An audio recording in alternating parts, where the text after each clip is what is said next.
அனைவருக்கும் வணக்கம். நாம் இன்று பார்க்கக்கூடிய ஒரு முக்கியமான ஒரு பாடத்திட்டம் எது சம்மந்தமாக அப்படின்னா டிஎன்யூஎஸ்ஆர்பியோட எஸ்ஐ எக்ஸாம்ஸ்க்கான சிலபஸ் ஃபுல்லாக நம்ம அனலைஸ் பண்ண போகிறோம். 2026 வந்து பார்த்திங்கன்னா sub inspector of police SI exams வந்து பார்த்திங்கன்னா நவம்பரில் கால்ஃபர் ஆக போகுது. ஏற்கனவே வந்து பார்த்திங்க அப்படின்னா உங்களுக்கு டிசம்பர் 21, 2025 அன்று நடைபெற்ற 1299 காலி பணியிடத்திற்கான எழுத்து தேர்வு இன்னும் வெளியிடப்படலை. மேலும் வந்து பார்த்திங்கன்னா டிபார்ட்மெண்ட் கோட்டா, ஓப்பன் கோட்டாவில் இருக்கவங்களுக்கு 1:5 ரேஷியோவில் உடல் தகுதி தேர்வுக்கான அத்தனை ரிசல்ட் வந்து பார்த்திங்கன்னா ஏப்ரல் 28க்கு மேலே உங்களுக்கு கண்டிப்பாக அப்டேட் பண்ணிடுவாங்க. எப்பப்போ உடல் தகுதி தேர்வு நடக்க போகுது, எந்த நாட்கள் நடக்க போகுதுன்றதையும் ஏப்ரல் 28க்கு அப்புறம் தான் உங்களுக்கு அப்டேட் பண்ணுவாங்க டிஎன்யூஎஸ்ஆர்பியிலேருந்து.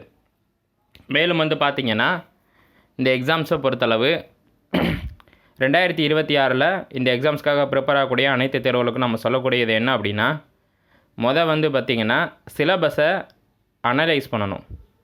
சிலபஸை டாபிக் வைஸாக ரீட் பண்ணி அந்த டாபிக் எந்தெந்த புக்கில் கவர் ஆகுதுன்னு சொல்லி நம்ம அனலைஸ் பண்ணி ப்ளஸ் ப்ரீவியஸ் இயர் கொஸ்டின்ஸில் என்னென்ன மாதிரி கேள்விகளாக வந்திருக்கு அப்படின்றதையும் நம்ம தெளிவாக பார்த்துட்டோம் அப்படின்னா கண்டிப்பாக 125 மதிப்பெண்ணுக்கு மேலே நாம் கண்டிப்பாக எடுக்கலாம். அதுக்கு 100% வாய்ப்பு இருக்குது. இப்போ சிலபஸ்குள்ளே போயிடுவோம்.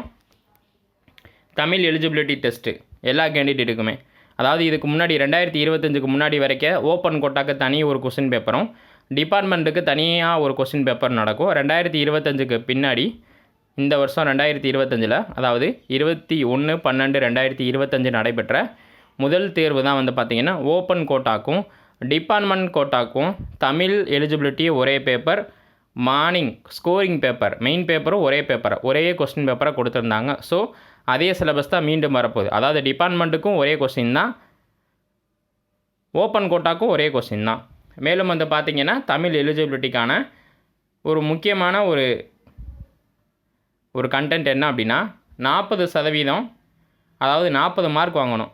சிம்பிளாக ஒவ்வொரு கொஸ்டின்ஸ்க்கும் ஒவ்வொரு மதிப்பெண். ஓகேவா? இதுதான் ரொம்ப முக்கியம். இதுலேருந்து நமக்கு என்ன தெரியுது அப்படின்னா 100 கொஸ்டின்ஸ்க்கு நீங்கள் 40 கொஸ்டின்ஸ் ரைட் ஆனால் போதும். 100 கொஸ்டின்ஸ்க்கு 40 கொஸ்டின். அந்த 100 கொஸ்டின்ஸு எந்தெந்த டாப்பிக்லேருந்து வருதுன்றதை நம்ம இங்கே தெளிவாக பார்த்துருவோம். ஓகேங்களா? Syllabus for the Tamil eligibility test அங்கே மென்ஷன் பண்ணி கொடுத்துருக்காங்க பாருங்கள். Object type questions will be asked to test the basic knowledge of Tamil language. Basic knowledge of Tamil லாங்குவேஜ்க்கு அப்புறம் பாருங்களேன், அப் டு 10th ஸ்டாண்டர்ட் வரைக்கும் கேட்கலாம். அப்போ நீங்கள் என்ன செய்யணும் அப்படின்னா 10ஆம் வகுப்பு கல்வி தரத்தில் இருக்கக்கூடிய அனைத்து தமிழ் புத்தகத்தில் இருக்கக்கூடிய எழுத்து இலக்கணம், சொல் இலக்கணம், பொது இலக்கணம், பொருள் இலக்கணம், யாப்பு இலக்கணம், அணி இலக்கணம், இது எல்லாமே வந்து பார்த்திங்கன்னா 6ஆம் வகுப்பு தமிழ் பாடப்புத்தகத்தில் இருக்குது. மொழித்திறன், பிரித்தெழுதுதல், சேர்த்தெழுதல், எதிர்ச்சொல்லை எழுதுதல். இப்போ எதிர்ச்சொல் கேட்குறாங்கன்னா ரொம்ப ஈஸி. இரவுனா பகல். ஓகேங்களா? நல்ல, தீய, எளியது, அரியது. அல்லுனா இரவு, இரவுக்கு எதிர்ச்சொல்லுன்னா பகல். சூரியன் எதிர்ச்சொல் சந்திரன். நன்சை எதிர்ச்சொல் புன்சை. நன்சை அப்படின்றத எதை குறிக்கும் அப்படின்னா 3 போகமும், அதாவது நிறைந்த நீர் வளத்தால் இருக்கக்கூடிய ஒரு நிலத்தை தான் நன்சை அப்படின்னு சொல்லுவாங்க. அதுக்கு எதிர்ச்சொல் புன்சை. வானம் பார்த்த பூமி தான் அந்த புன்சை. இப்படி எதிர்ச்சொல்கள் கேட்கலாம்.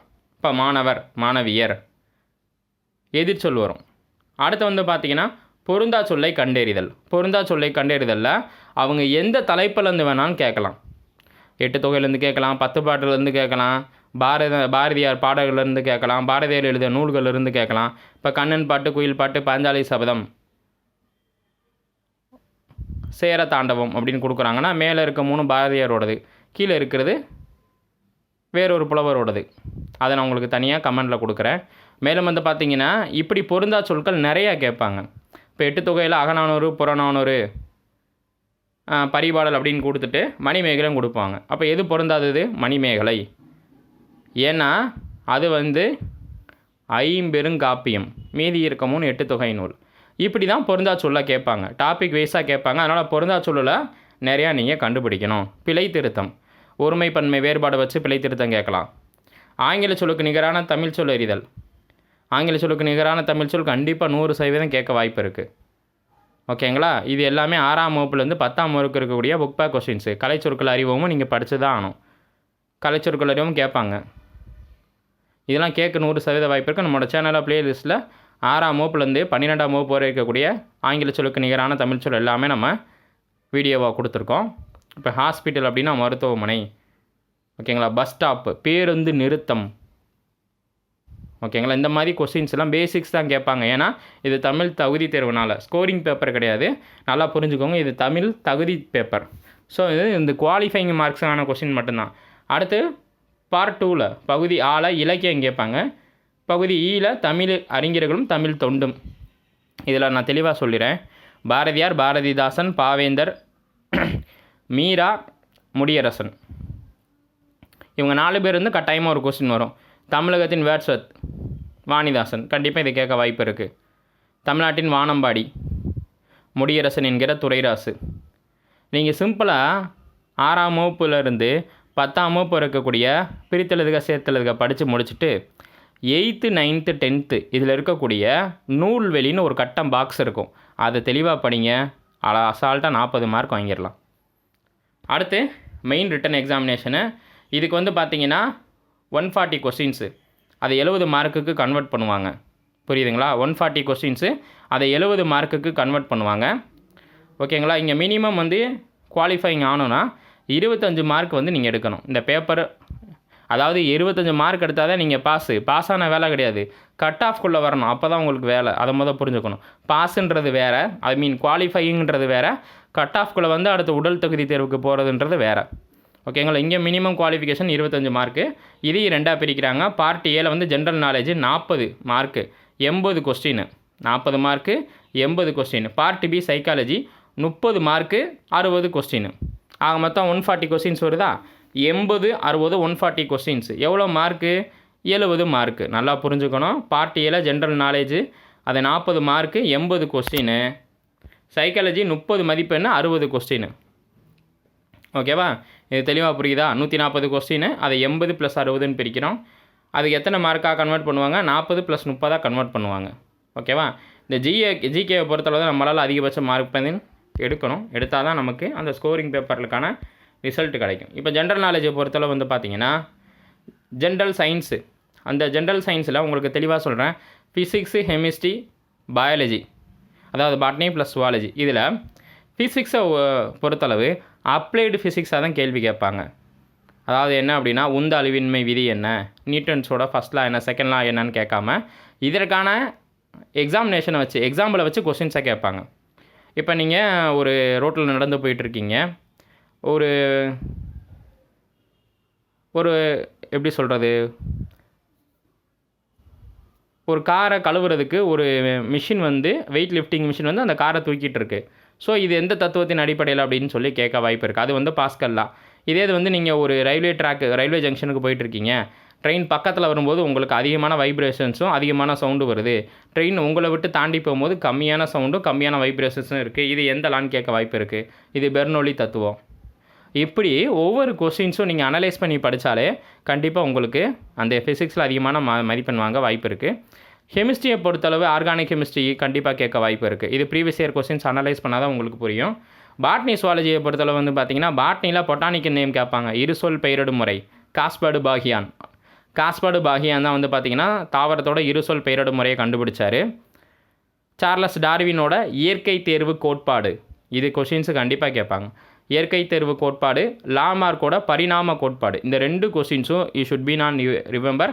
கண்டிப்பாக உங்களுக்கு இந்த 2 கொஸ்டின்ஸ் ஓரியன்டாக கண்டிப்பாக கொஸ்டின் வரும். லாமார்க் தத்துவம் அப்படின்னு சொல்லுவாங்க, அதான் பரிணாம கோட்பாடு. ஒரு பொருளை பயன்படுத்த அந்த பொருள் அதிகமான வளர்ச்சி பெறும், பயன்படுத்தாத ஒரு பொருள் வளர்ச்சி கம்மியாகும். இதான் லாமார்க்கோட தியரி. இதுவும் கேட்க வாய்ப்பு இருக்குது. சார்லஸ் டார்வின் அதான் இயற்கை தேர்வு கோட்பாடு கேட்க வாய்ப்பு இருக்குது. அது மட்டும் இல்லை, உங்களுக்கு வந்து சுவாலஜியை பொறுத்தளவு விட்டமின்ஸ், நோய், அதாவது தொற்றும் நோய், வைரஸ் பாக்டீரியாவோட வர்றது கண்டிப்பாக கேட்க வாய்ப்பு இருக்குது. சுற்றுச்சூழல் கண்டிப்பாக அதுவும் வந்து கேட்க வாய்ப்பு இருக்குது. ஹெச்ஐவி பற்றி கண்டிப்பாக ஒரு கேள்வி வரும்.